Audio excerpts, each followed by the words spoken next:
आप देख रहे हैं अपना बिहार और आपके साथ मैं हूं विवेक। बगहा से बड़ी खबर है। लगातार गंडक नदी के जलस्तर में इजाफा हो रहा है और 6 जिलों को अलर्ट पर कहा गया है, रहने के लिए हाई अलर्ट घोषित किया गया है। गंडक नदी में 3,84,000 क्यूसेक पानी डिस्चार्ज किया गया। जलस्तर और बढ़ने की संभावना जताई गई है। अधिकारियों को तैनात रहने का निर्देश दिया गया है और जो निचले इलाके हैं वहां के लोगों से अपील की गई है कि आप किसी ऊंची जगह, सुरक्षित जगहों पर चले जाएं। तो इस बात की अपील की गई है। बड़ी खबर हम आपको बता रहे हैं इस वक्त, जहां लगातार गंडक नदी का जलस्तर बढ़ता जा रहा है। 6 जिलों को हाई अलर्ट किया गया है और गंडक नदी से 3,84,000 क्यूसेक पानी डिस्चार्ज किया गया है।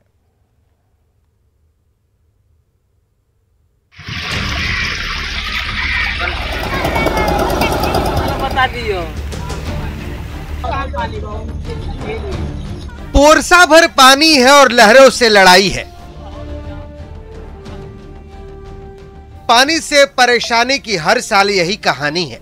नेपाल के साथ ही वाल्मीकि नगर और आसपास के इलाकों में भारी बारिश ने गंडक का जलस्तर इतना बढ़ा दिया है कि पानी लोगों के गर्दन तक पहुंच चुका है। मसान के साथ ही सिंगाही, रोहुआ, भपसा समेत सभी नदियों के जलस्तर में वृद्धि के बाद कई गांवों का संपर्क मुख्यालय से टूट चुका है। 3 लाख क्यूसेक पानी के डिस्चार्ज को देखते हुए वाल्मीकि नगर गंडक बैराज के सभी 36 फाटकों को खोल दिया गया है। कई पहाड़ी नदियों में भी उफान आ गया है। देखिए, हम तस्वीरें दिखा रहे हैं। रामनगर के जुड़े हुए सिंगाही नदी की तस्वीरें देख रहे हैं आप तस्वीरों के माध्यम से। इस तरह कई इलाके हैं जो टूट गए हैं और पहाड़ी नदियों के जलस्तर में इस कदर वृद्धि हुई है कि देख रहे हैं किस तरह नदी को लोग पार कर जान अपनी आफत में डालकर जा रहे हैं। और यहाँ बताना चाहेंगे कि रामनगर के दोन के करीब ऐसे 22 गांव हैं जो पूरी तरह पानी होने के साथ ही प्रभावित हो जाते हैं। इधर गोपालगंज में भी गंडक डरा रही है। अगले 24 घंटे में गंडक के जलस्तर में और इजाफे की संभावना है। खतरे को देखते हुए एहतियातन छोटी नावों के परिचालन पर रोक लगा दी गई है। ये अभी हम मौजूद हैं गोपालगंज सदर प्रखंड के हीरापाकड़ के पास और ये गंडक नदी है। आप देख सकते हैं गंडक नदी के जलस्तर में धीरे धीरे वृद्धि हो रही है। हालांकि अभी बाढ़ का कोई इससे खतरा नहीं है, तटबंध के अंदर ही पानी है। लेकिन जो जल संसाधन विभाग के अधिकारी है उनके द्वारा तटबंधों की निगरानी बढ़ा दी गई है। बाढ़ के खतरे को देखते हुए जिला प्रशासन और जल संसाधन विभाग ने तैयारियां तेज कर दी है। नदी के आसपास निचले इलाकों में बसे लोगों को भी अलर्ट कर दिया गया है। तटबंधों पर भी चौकसी बरती जा रही है। गंडक में जो वाल्मीकि नगर में बैराज है वहाँ से 2,97,000 क्यूसेक पानी का डिस्चार्ज वहाँ से हुआ है। हम लोग टच में हैं, जो मौसम विभाग से टच में भी है, साथ ही जो मुख्य अभियंता बाढ़ नियंत्रण हैं उनके टच में है। संभावना है कि पानी की मात्रा 3,20,000 से लेकर के 3,30,000 के क्यूसेक के आसपास में रहेगी अधिकतम। उसके लिए सारी तैयारियाँ कर ली गई है। हम लोग सभी अलर्ट मोड में। सैलाब के सितम से लोग सहमे हुए हैं। हर साल की यही कहानी है। तो सवाल है कि इस बार खतरे से निपटने के लिए सरकार कितनी तैयार है। न्यूज़ 18 के लिए बगहा से मुन्ना राज और गोपालगंज से गोविंद कुमार की रिपोर्ट। 10 मिनट की बारिश से भागलपुर के लोग बेहाल हो गए। शहर का नाम स्मार्ट सिटी की लिस्ट से शुमार हो गया, लेकिन हालात ये हैं कि 10 मिनट की बारिश से स्टेशन चौक से लेकर खलीफा बाग चौक तक का पूरा इलाका जलमग्न हो गया।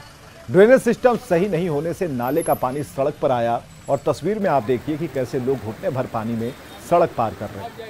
गाड़ी से आने जाने वाले को भी काफी परेशानी हो रही है और सबसे ज्यादा परेशानी दुर्गा प्रतिमा विसर्जन के लिए निकले लोगों को हुई, जो इन तस्वीरों में आप देख पाएंगे।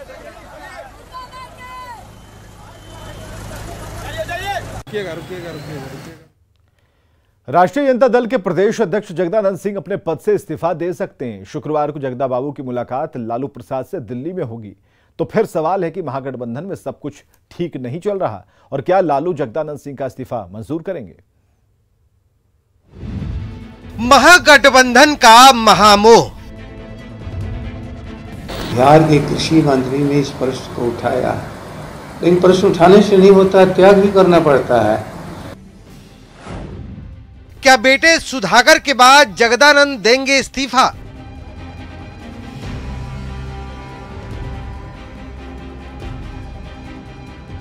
ये दोनों सवाल इसलिए क्योंकि सियासी गलियारों से खबर है कि कृषि मंत्री के पद से सुधाकर सिंह के इस्तीफे से आहत जगदानंद सिंह भी अपना इस्तीफा दे सकते हैं। शुक्रवार को लालू यादव से जगदानंद सिंह मुलाकात भी करेंगे।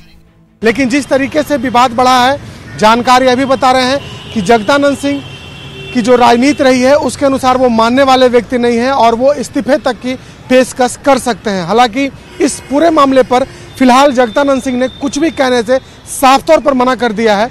देखना होगा कि कल लालू प्रसाद यादव से जब उनकी मुलाकात होती है उसके बाद क्या बातें सामने आती है।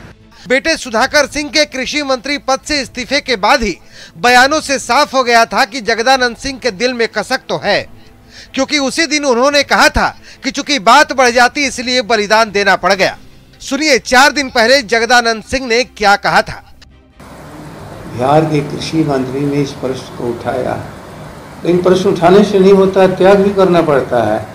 आज मैं आप लोगों के माध्यम से बता रहा हूँ, बिहार के कृषि मंत्री इस शुभ अवसर पर, शुभ दिन पर अपना त्याग पत्र भेज दिया है सरकार के पास, क्योंकि हम नहीं चाहते हैं कि कोई लड़ाई आगे बढ़े। अगर जगदानंद सिंह आरजेडी के प्रदेश अध्यक्ष के पद से इस्तीफा देते हैं तो सियासी लिहाज से बड़ा कदम होगा। विपक्ष यानी बीजेपी का मानना है कि बिहार की पॉलिटिक्स पुत्रों के मोहपाश में है। महागठबंधन पुत्र मोह में धृतराष्ट्रों के बीच में फंसा हुआ है। एक तरफ आदरणीय श्री लालू प्रसाद यादव जी अपने बेटे को मुख्यमंत्री बनाने के लिए पुत्र मोह में फंसे हुए हैं, दूसरे तरफ अपने बेटे का इस्तीफा से त्रस्त श्री जगदानंद सिंह जी पुत्र मोह में फंसे हुए हैं। जगदानंद सिंह के इस्तीफे की खबर से सियासत में खलबली है। बीजेपी से पुत्र मोह का नतीजा बता रही है तो सहयोगी जेडीयू और कांग्रेस बयान तो दे रहे हैं, लेकिन बचते बचाते नहीं। ये आरजेडी का आंतरिक मामला है, वो हमारी मित्र पार्टी है और एक आचार संहिता के तहत मित्र पार्टियों के अंदर के मामलों पर झांकने का प्रयास किसी को भी नहीं करना चाहिए। जगता बाबू का आज तक का राजनीतिक इतिहास तो यही रहा है कि पार्टी उनके लिए प्राथमिकता रही है। जब जब पार्टी और व्यक्तिगत रिश्तों में चुनाव करने का समय आया है तो जगता बाबू ने आज तक पार्टी को ही चुना है। अब सवाल है कि अगर जगदानंद सिंह आहत हैं तो क्या इस्तीफे से उन्हें राहत मिल जाएगी। पटना से न्यूज़ 18 के लिए शैलेंद्र कुमार की रिपोर्ट। तेजस्वी यादव ने पर्यटन विभाग का कार्यभार संभाल लिया है। उन्होंने कहा कि बिहार में पर्यटन को बढ़ावा देने पर जोर रहेगा और बिहार को पर्यटन में टॉप 10 में शामिल करने का लक्ष्य होगा। उन्होंने कहा कि बिहार की ऐतिहासिक धरोहर और विरासत के बारे में लोगों को जानकारी दी जाएगी ताकि ज्यादा से ज्यादा लोग यहां पहुंचे। चाहत है कि बिहार में टूरिज्म जो है ज़्यादा से ज़्यादा बढ़े। ये धरती मोक्ष और ज्ञान की धरती रही है। यहाँ अलग अलग धर्म से लेकर के सीता मैया की जन्मस्थल से लेकर के बौद्ध, महावीर, जैनिज़्म और कई महाराजा, राजा अशोक, चाणक्य की धरती रही है। हम लोगों का प्रयास होगा कि ज़्यादा से ज़्यादा डोमेस्टिक ट्रैवलर्स और इंटरनेशनल ट्रैवलर्स जो फॉरेन से आते हैं उनकी संख्या में बढ़ोतरी की जाए, लेकिन उनके लिए जो इंफ्रास्ट्रक्चर होना चाहिए उस पर हम लोगों का फोकस रहेगा। प्रमोशन, कैसे हम प्रमोट करें अपने इतिहास के पन्नों को, चाहे नालंदा की चीज़ें हों, विश्वविद्यालय हो, फर्स्ट डेमोक्रेसी ऑफ वैशाली हो, इन सारी चीज़ों पे हम लोग ध्यान देंगे। और देखा जाएगा जो अनसीन या अनआइडेंटिफाइड प्लेसेस हैं, जगह हैं जिसको दुनिया नहीं जान रही है कि बिहार में ऐसी चीज़ें हैं, वैसे चीज़ों को भी आइडेंटिफाई करके वी विल प्रमोट। तो आप सब लोगों का सहयोग के साथ उम्मीद है कि इस दिशा में हम लोग आगे बढ़ेंगे और ज़्यादा से ज़्यादा टूरिज्म को बढ़ावा देने में कामयाब होंगे। निकाय चुनाव हाईकोर्ट के आदेश पर रद्द हुआ, लेकिन जेडीयू लगातार चुनाव रद्द होने के लिए बीजेपी को जिम्मेदार बता रही है। जेडीयू की तरफ से इसे लेकर आंदोलन का ऐलान किया गया है। पार्टी के प्रदेश अध्यक्ष उमेश कुशवाहा ने कहा कि हफ्ते भर में आंदोलन की रूपरेखा सबके सामने होगी, जिसमें बीजेपी को छोड़कर सभी दल जेडीयू के साथ होंगे। बावजूद चुनाव कैंसिल हो गया, इसी के बाद भाजपा ने आप पे निशाना साधने लगा, लेकिन अब सवाल ये कि अब आप सड़क उतर के आंदोलन करने वाले, तो क्यों, आंदोलन का स्वरूप क्या होगा? देखिए, भाजपा जो है शुरू से ही आरक्षण विरोधी रही है और हम समझते हैं कि उसका जो चेहरा जो है भाजपा का आरक्षण विरोधी चेहरा उजागर हो गया है। हम लोग पोल खोल भाजपा के आरक्षण विरोधी चेहरा को पोल खोलने का काम हम लोग रोड पर उतर कर करेंगे। और हम समझते हैं कि इसको जल्द ही हम इस पर फैसला लेने जा रहे हैं कि 1 सप्ताह के अंदर डेट तय कर लेंगे कि 1 सप्ताह के अंदर ही इस कार्यक्रम को कार्य रूप हम आप सबको अवगत कराएंगे। यानी कि पूरे बिहार में जेडीयू कार्यकर्ता बिल्कुल सभी जगह पूरे बिहार में पार्टी के जो हमारे कार्यकर्ता हैं और आम लोग, ये तो खतरा आम लोगों का है। जो आम लोग का जो आरक्षण का ये तो चेहरा जो है भाजपा का उजागर हो गया, साफ स्पष्ट हो गया। अच्छा, उमेश जी, एक सवाल ये भी है कि क्या इस आपके आंदोलन में महागठबंधन पूरी तरीके से साथ है या फिर सिर्फ जेडीयू का ही आंदोलन होगा? नहीं, हम तो अपने पार्टी के द्वारा करेंगे, लेकिन इस मुद्दे पर पूरे जनमानस जो है सब लोग समझता है। बीजेपी का जो खेल जो है ना, जो खेल रच रहा है, साजिश रच रहा है, आम मानस जनमानस पूरे समझता है और सब लोग का समर्थन है। बीजेपी के छोड़ के तमाम पार्टी का समर्थन है।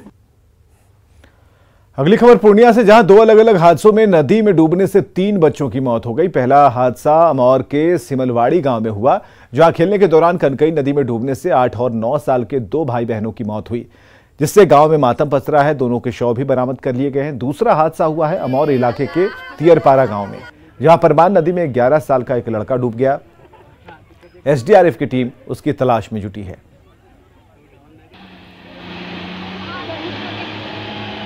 उधर बेगूसराय में गंडक में डूबने से एक महिला और 2 बच्चों की मौत हो गई। पखरी थाना क्षेत्र के बदिया बहियार में महिला अपने 2 बच्चों के साथ नहाने गई थी। इसी दौरान तीनों गहरे पानी में चले गए और डूब गए, जिससे मौत हो गई उनकी। घटना की सूचना के बाद स्थानीय लोगों ने काफी खोजबीन के बाद तीनों के शव को निकाला। बड़ी खबर है बगहा से, जहां सीयू की गाड़ी और बुलेट की आमने सामने की टक्कर में बुलेट सवार एक युवक की मौके पर ही मौत हुई है। हादसा NH 727 पर डुमवलिया मोड़ के पास की है। बगहा 2 के सीयू टाटा सुमो की गाड़ी से आ रहे थे और तभी सामने से बुलेट सवार नरईपुर के युवक दीपक यादव ने टक्कर मारी, जिससे युवक की मौके पर ही मौत हो गई। हादसे में सीयू की गाड़ी को भी नुकसान हुआ है और बाद में घटना के विरोध में हंगामा किया गया। हादसे के बाद बगहा के एसडीपीओ ने मौके पर पहुंचकर लोगों को समझा बुझाकर शांत कराया। हुआ यही कि सबसे पहले ये तो गाड़ी बहुत स्पीड था, हम उधर से रोड क्रॉस किए ऑटो पकड़ने के लिए, ठीक है। ये गाड़ी हमको मतलब मारने से बचाया, ठीक है। इसके बाद से डायरेक्ट इसमें लाके ठोका है गाड़ी। ये अपने साइड में था। किसका गाड़ी है? अभी गाड़ी किसका? दीपक यादव का गाड़ी है। दुर्गा पूजा के बाद कई जगहों पर सांस्कृतिक कार्यक्रम के नाम पर फूहड़ डांस कार्यक्रम का आयोजन किया गया, लेकिन अधिकांश जगहों पर पुलिस मौन बनी रही। लेकिन छपरा के गरखा में डांसर के सामने दारोगा जी ऐसे लट्टू हुए कि डांसर लटके झटके दिखाती रही और सामने कुर्सी पर बैठे दारोगा जी गंभीर बने रहे। लेकिन कुछ देर बाद दारोगा जी का धैर्य जवाब दे गया, मुस्कुराने लगे और फिर डांसर की लचकती कमर पर दारोगा जी ऐसे लट्टू हुए कि वे उसे बख्शिश देने से खुद को नहीं रोक पाए। फिर तो दारोगा जी ठुमके पर ऐसे ठिठके कि ना तो वर्दी का ख्याल रहा, ना ही अपनी ड्यूटी का।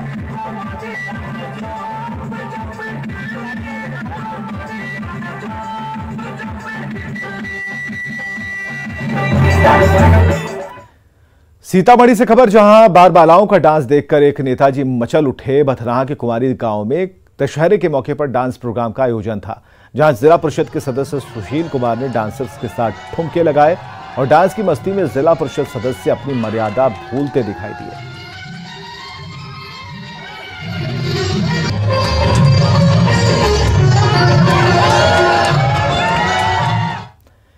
दशहरा के मौके पर वैशाली के भगवानपुर में जमकर अश्लील डांस हुआ। यहां के साहमिया रोहुआ गांव में ऑर्केस्ट्रा का आयोजन किया गया था, जहां रावण दहन के बाद बाल बालाओं का अश्लील डांस हुआ, जिसमें लोगों ने ठुमके लगाए और बताया जा रहा है कि यहां 2 पक्षों में मारपीट भी हो गई, जिससे पुलिस ने इसे सुलझाने की कोशिश की, लेकिन पुलिस के जाते ही प्रोग्राम फिर से शुरू हो गया।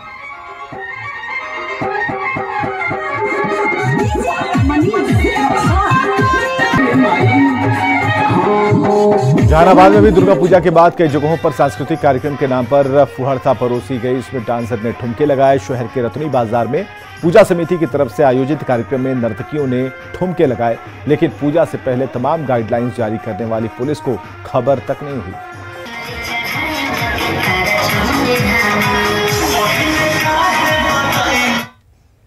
मुंगेर में प्रतिमा विसर्जन के दौरान डूबने से एक किशोर की मौत हो गई है। हवेली खड़गपुर थाना क्षेत्र के रायपुरा गांव की प्रतिमा विसर्जन के लिए लोग लक्ष्मणीय बांध पर गए थे और इसी दौरान डूबने लगे, लेकिन पानी में मौजूद लोगों ने आनन फानन में 2 युवकों को बचाया, जबकि एक को निकालकर तुरंत अस्पताल पहुंचाया गया, लेकिन तब तक उसकी मौत हो चुकी थी। प्रतिमा विसर्जन के दौरान 15 साल का सौरव कुमार गहरे पानी में चला गया था, जिसकी वजह से वो डूबने लगा, जिससे उसके साथियों ने निकाला, लेकिन तब तक बहुत देर हो चुकी थी।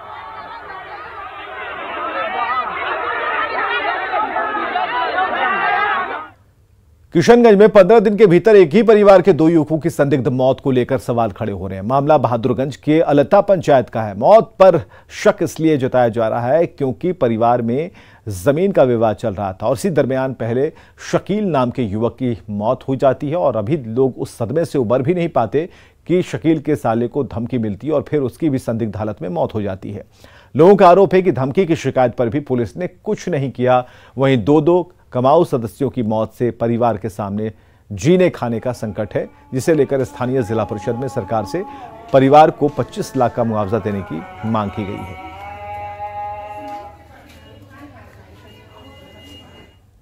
से हमारी ये भी मांग है कि आप इस दोनों परिवार को आर्थिक सहायता दीजिए, क्योंकि अगर आप आर्थिक सहायता नहीं देते तो इस परिवार का अचानक जो विपत्ति आई है, ये इस विपत्ति को झेल नहीं पाएगा।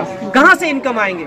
इसलिए सरकार से मैं गुजारिश करता हूं, दिल से गुजारिश करता हूं कि इनको कम से कम दोनों परिवार को 25-25 लाख का मुआवजा दोनों को अलग अलग 25-25 करके दीजिए। SHO बहादुरगंज उन्हें कहता है कि ज्यादा टट्टर करोगे तो उठा के अंदर डाल देंगे, और वो गाड़ी छोड़ के बाहर निकलता है और वो इतना डर जाता है कि अपनी गाड़ी दूसरे को लाता है। मैं कहूंगा क्या बिहार में तालिबान का राज चल रहा है? एक SHO इतनी बदतमीजी कैसे कर सकता है? पूर्वी चंपारण की पीपरा पुलिस ने 24 घंटे के भीतर आकाश हत्याकांड का खुलासा कर दिया। आकाश चकनिया गांव का रहने वाला था। पुलिस के मुताबिक 18 साल के छात्र आकाश की हत्या उसके दोस्त ने की है और पुलिस के मुताबिक पंकज ने आकाश से कुछ पैसे लिए थे, जिसे मांगने पर उससे नवलसा, नीरज और कन्हैया नाम के अपने साथी के साथ मिलकर आकाश की हत्या कर दी और शव को गन्ने के खेत में फिकवा दिया। पुलिस ने चारों को गिरफ्तार कर हत्या में इस्तेमाल चाकू, एक मोबाइल, एक बाइक बरामद की है।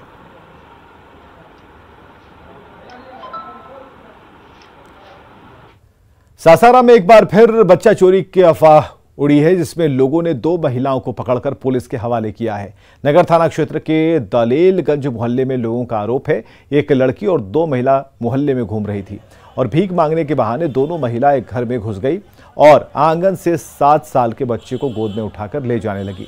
जब बच्चा रोने लगा तो आसपास के लोग इकट्ठा हो गए और दोनों महिलाओं को पकड़कर पुलिस के हवाले कर दिया, जबकि एक महिला इस दौरान भाग निकली। फिलहाल इस मामले में पुलिस जांच कर रही है, लेकिन न्यूज़ 18 की अपील है कि लोग बच्चा चोरी के अफवाहों पर ध्यान न दें। बेटा गया था चीनी लाने के लिए, चीनी लेकर आ रहा था उधर से, तो एक लड़की थी, एक औरत थी, 2 औरत थी तो आगे थी। तो क्या हुआ कि लड़की हमारा बच्चा का हाथ पकड़ ली, हाथ पकड़ के खींच रही थी, तो औरतिया घर में से निकल रही थी, घर में डायरेक्ट घुस जा रही है। निकाय चुनाव पर पटना हाईकोर्ट द्वारा रोक लगाए जाने पर बीजेपी ने नीतीश सरकार के खिलाफ जोरदार हमला किया है। बीजेपी नेता ने चुनाव पर रोक का ठीकरा सीएम नीतीश कुमार पर फोड़ा है। बीजेपी की दलील है कि नीतीश कुमार ने अपनी मनमानी की वजह से आरक्षण के मुद्दे पर सुप्रीम कोर्ट के आदेशों की अनदेखी की, जिसके विरोध में पटना में इनकम टैक्स गोलंबर पर बीजेपी नेताओं ने विरोध प्रदर्शन किया। पूर्व विधि मंत्री और बीजेपी नेता प्रमोद कुमार ने कहा कि जब वे मंत्री थे उन्होंने इस मुद्दे पर सीएम को रोकने की कोशिश की थी, अधिकारियों ने भी रोकने की कोशिश की थी, लेकिन नीतीश कुमार नहीं माने।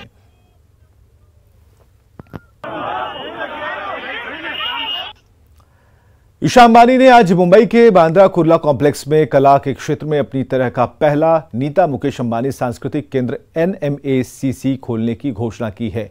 ईशा अंबानी ने इससे अपनी मां नीता अंबानी को समर्पित किया है। NMACC जियो वर्ल्ड सेंटर में 31 मार्च 2023 को लॉन्च होगा और यह देश का सबसे बड़ा सांस्कृतिक सम्मेलन केंद्र होगा। 3 मंजिला इस इमारत में परफॉर्मिंग आर्ट्स के साथ दृश्य कलाकारों के लिए जगह होगी और इसमें the grand theatre, the studio theatre और द क्यूब भी शामिल है और इसे आधुनिकतम तकनीक से बनाया गया है।